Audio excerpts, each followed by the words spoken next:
Hello and welcome back to the channel, or welcome to the channel. So we're gonna start working on the Y34.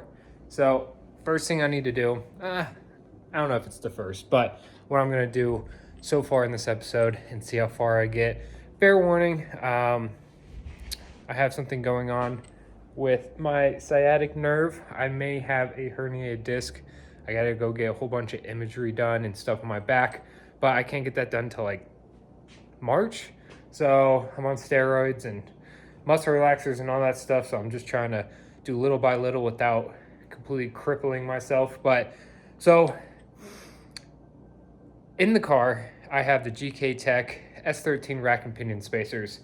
Put them in like 2 years ago, and people with Y34s said that they didn't like how squirrely their steering was, and I was like, well, I don't want that either. So time passed, and then I found a set of Tiedemann tie rods in Japan with the Tiedemann adapters. So like they're extended, right? So I picked them up. So I want to run these instead of those rack spacers. So I got to get under the car and take those spacers out. And I'm like sitting here like remembering how I did it. And I certainly remember those instructions from GK Tech said to use thread locker. So I'm gonna have to break those loose, and I'm not in the condition to do it, but I'm gonna get it done. And we're gonna put these in, and I don't know, I'd just rather do these. These are, I don't know if they're discontinued or not, but they're not in the catalog, and Tiedemann said that they don't have an Oni spec tie rod for F50Y34. So these are either from them and or something else, but they look like Tiedemann stuff. But I'm gonna put these in first and then see how I feel and see where I'm at with the recording progress. The car's on the ground, so it's not like I can really take you guys under there that well. I'll try my best to record while I'm under there, but thing's barely off the ground, and I don't really wanna jack it up any higher because it's just sketchy. I don't like doing it. So I'm gonna get to this and get these installed.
So I have the Y34 back on the ground, and after recording the tie rod process, I realized that recording under a car just on jack stands is not, it doesn't work that well. If this thing was on a lift, that'd been way funner and better for video stuff, but I don't have a lift, so I started adjusting all of the arms and everything like that just off camera just to get back on the ground. And as like a rough sketch of the car, it's pretty decent. I messed with the fronts a lot last night of threading up the bag, well, not the bag, the shock body, because it just had no lift. It pretty much lifted an inch, which hardly got my lip out of the fender, so I was still tucked, and that was fully aired up. So I had to spin the body up that way I could actually get some lift, and just kind of looked over the car in the rear, and I think I can get the rear to sit like an inch lower, and kind of get rid of the rake the car has. Kind of hard to see, but you can really see how much sunlight's coming through the back, and it's a slow slope up, but it just doesn't look good. These cars are notorious for rake, and I'm trying my best to get the rake out without having to cut the chassis. And I certainly thought I could get this thing to sit lower evenly, but just these rear tubs are really weird on this car. And before anyone says to modify and restructurally shape the rear tubs, I don't want to do that because there's only like 8,000 of these ever made. If I had like a Gloria Cedric, which was a mass production car from Japan, I would consider cutting it, but I can't see myself doing any cutting and modifying of the actual like chassis, rather than just make the car work with the parts is what I want to do. So I'm gonna leave the front alone, and I'm gonna start working on the rear. That way I can kind of even the look of the car out, but I'll bring you along for that because it's way easier to record this stuff than it was in tight spaces, adjusting control arms and caster arms and tow arms and all that stuff. So let's get to it. So this is how the rear currently sits. I would say it's tucking about, I don't know, like 1.5 inches maybe, but I would like to see this hammered up there. That way it's just an even, nice, non-raked setup. So I'm gonna air this up. Now I'm gonna show you how much lift that the rear has right now. It's kind of actually crazy. And given how much we lift up, I can spin the body down on the coilover so it airs out more. And the goal is just to see if we can get the tire as much in there. Still want to play with the fitment a little bit, but I'd like to get that air out height set and then kind of adjust from there. And then after I get all 4 corners done, we can pick a ride height and stuff like that, but that's to come, one little thing at a time. So I want to play with this side first because one, it's just more room. The other side has like shelving above it and it's very tight. And with a herniated disc right now, I want to try to not overextend myself and do what I can while still making progress. So I'm gonna turn the thing on, air this up, show you guys how much we have lift, and then jack it up, get the wheel off, and get working on it.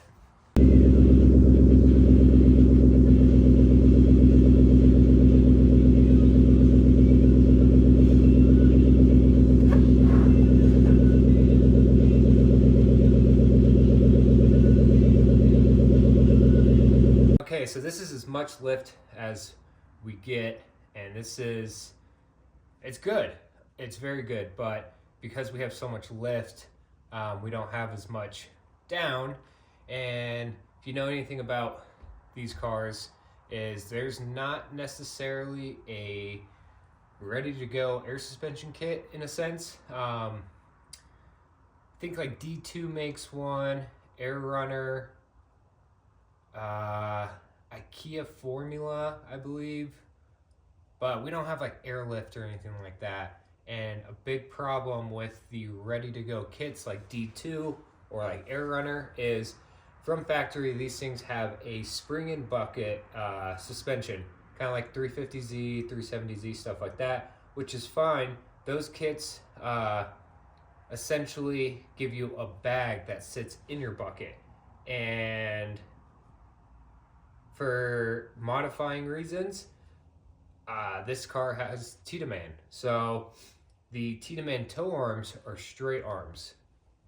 They are not a bucket arm anymore. So you can't run the D2 system with the Tiedemann tie rod toe arm, and that becomes an issue. So this car is on BC coilovers, and it has in the rear there's a sleeve, and I'll show you guys here in a sec when the wheels are off of what is on this car.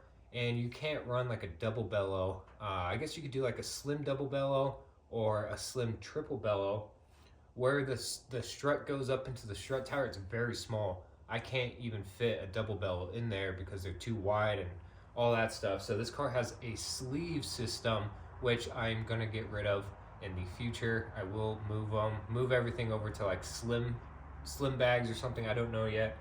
That's to come, but this is a problem because that's so much height up, but not enough down. But these tires are gonna hit the tub on the inside pretty quick.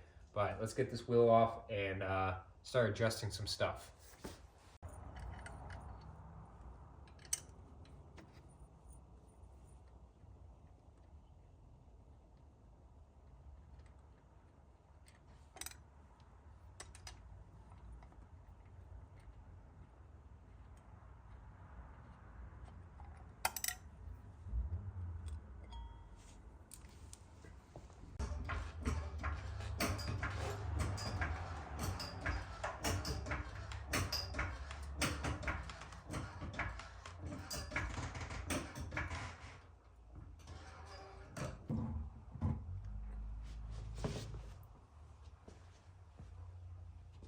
All right. So here's the sleeve. And when you air out, this thing unrolls onto the body here. And then we have a boo-boo of me. Then we have the throttle, yeah, the threaded body. And then, yeah, so the rest of the suspension, stuff like that. But we're gonna take this down and see if we can get a little more air out from what's occurring. That thing is pretty, what the hell? We're gonna fix that. That looks fucking, that's too much of a curve. So yeah, let's get adjusting.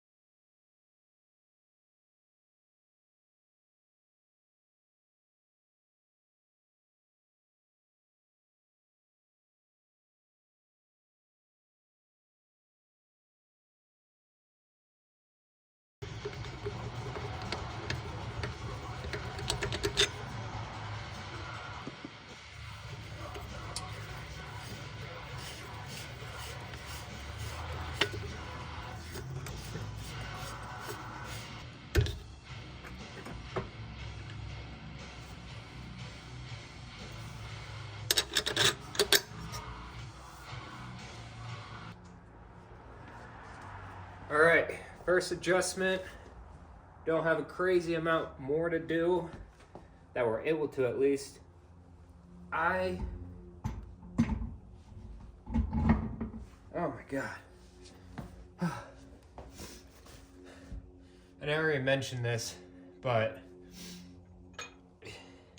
I have a herniated disc at the moment and gotta go to the specialist to get some spinal injections next month. So this stuff is really absolutely winding me and crippling me all at the same time. But we don't have that, you guys just saw the body. We don't have that much adjustability that we can really do. But I'm hoping just enough to make this thing sit a little better, and just work with what we got. I'm worried with how close the lip just was. I might have to adjust, give some more camber, as we put this back on the ground. I don't want to hit anything, but we'll see. Let's get it back on the ground.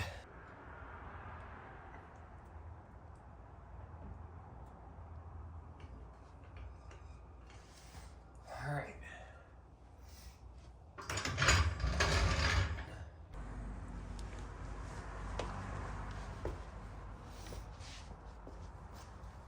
I don't know if I can air this thing out without the car on.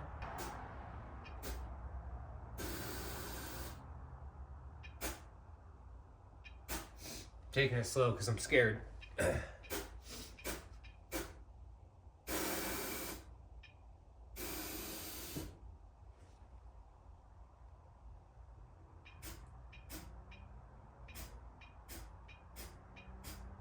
Oh.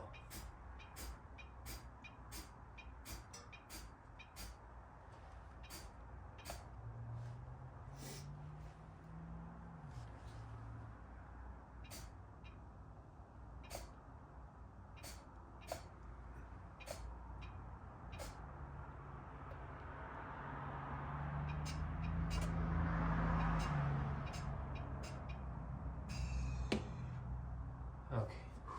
This is terrifying.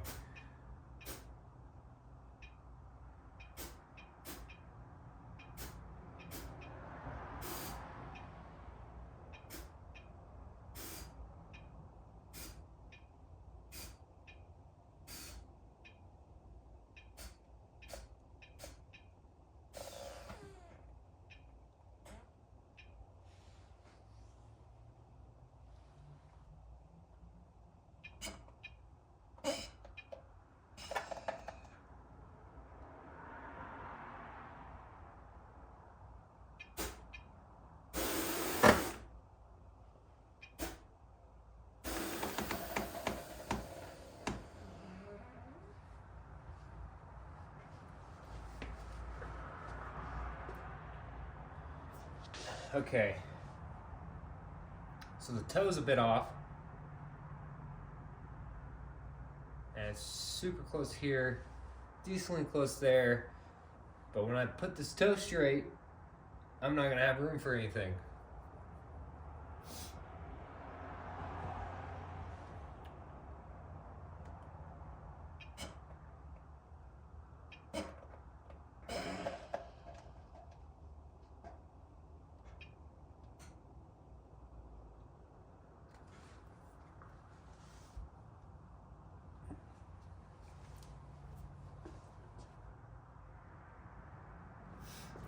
It's toed out. It's toed out, so I got to pull it in. And that's gonna mess with a lot.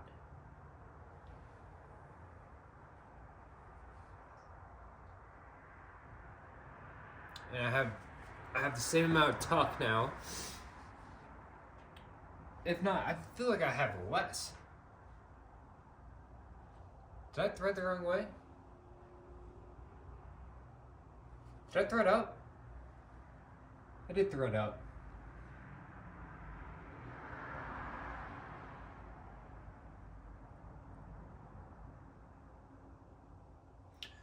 Let's give a little bit more camber, fix the toe, get a little bit better, and see if getting that wheel a little bit more in will kind of fix this. Just sucks because once this goes straight, it's gonna kick out pretty good, which I'll need more camber anyways. But that just doesn't give me hope that it can go more into the wheel well. But let's try it out.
I'm gonna cut this episode. I wanted to do a lot more, but I cannot. I gotta make sure I don't blow my back out anymore, and I'm happy that the car's at least on the ground and everything, so that is cool enough for me. I'll rest up a little bit and then get back to it. Just a lot of adjusting and jacking the car up and down and getting underneath of it and everything like that's just too much. I don't like to admit it, but it is too much. I am not able to handle it. So little by little, and just keep tackling away at everything that needs to be done to the best of my ability. So I'll check back in with you guys and hopefully be able to do a little bit more, but I think this is a good kind of mock-up of what we're looking at and what we're dealing with. So just the fine tuning's needed, and keep on pushing. Appreciate you guys watching. Thanks. Bye.